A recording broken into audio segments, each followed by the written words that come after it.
the Taos Gorge Bridge. Soon I'll be able to figure out how to edit in pictures into my YouTube that I'm making these videos from. It was built in 1965, and it's a historic bridge. It spans across, of course, the whole gorge, and it is 600 feet up from the river. When you come to visit or see the bridge, the river's flowing underneath, and there's a bunch of beautiful bighorn sheep along the side. There's also a visitor center where people sell art and jewelry and beef jerky, carne seca up here.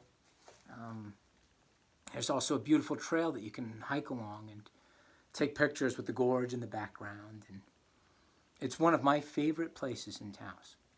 I would like to discuss some of the local legends, hence the reason I'm doing this. I'm a former New Mexico history teacher and local local guide sometimes, and filled with lots of stories. So here is the one about the bridge. As you probably know, the bridge right now is closed to pedestrians because of suicides. What you probably don't know is that there is a local legend that there is a demon that lives on the south side of the bridge. I've heard from construction workers working there, people arguing over who's going to work on this side of the bridge. People sometimes get this overwhelming urge to jump.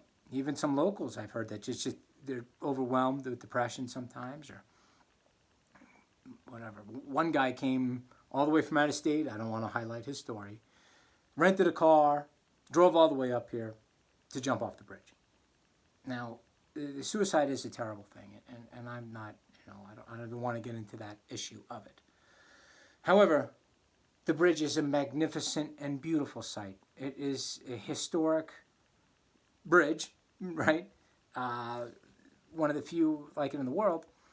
And when you go out there on a moonless night, under the stars, suspended over the gorge, it feels like as if you're walking into space. It's amazing. I pass it all the time. I see lovers kissing at the sunset.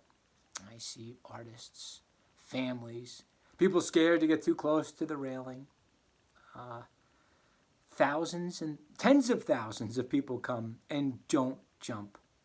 Now that they've closed the pedestrian side, it's been tragic for those of us, of course, people with suicide. I'm not getting into that.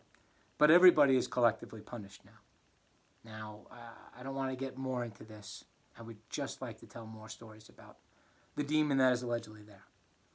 According to my river rafting friends, and I have plenty, they all get a spooky feeling when they cruise under there. One of them calls it the Valley of Lost Souls. When you're standing on the bridge and no one's around, it's scary. It took me a year to walk across it. In small increments and whatnot. I don't like to be out there at night alone. No way. It is beautiful, but it's scary. When I'm driving across it, I'm in a hurry to get to the other side. Anyway, the demon lives on the south side and allegedly feasts off of the souls of those who jump. Now, whether that's true or not, I do have a story about Tibetan monks.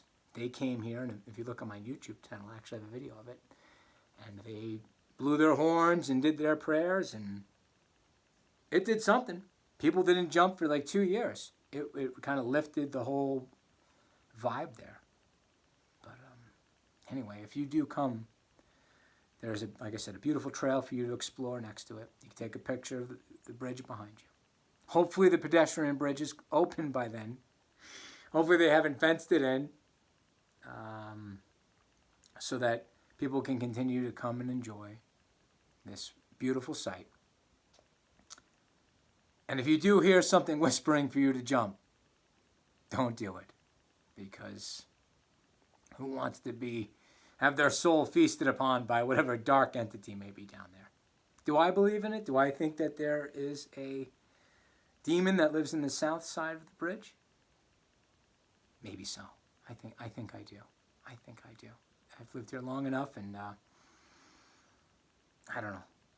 There are things that we just do not know about in this world, and that there's something there. I'll tell you that. It's got a feeling. So if you want to be scared and you want to enjoy a local legend and see a beautiful, breathtaking sight of the gorge, then visit the bridge. And if you do, please visit the vendors too. This is some people's only way of making money. Times are hard. There's some awesome handcrafted jewelry there, awesome pottery, carne seca, like I said. It's a beautiful and wonderful place. Oh, and the bighorn sheep. I know I mentioned it before, but they come right up to you. They are so desensitized to humans. Sometimes you'll even see a big, beautiful bald eagle flying overhead. So, in the midst of nature and the supernatural, take lots of pictures and enjoy the beautiful bridge. Anyway, that's my 2 cents and my story about the Gorge Bridge.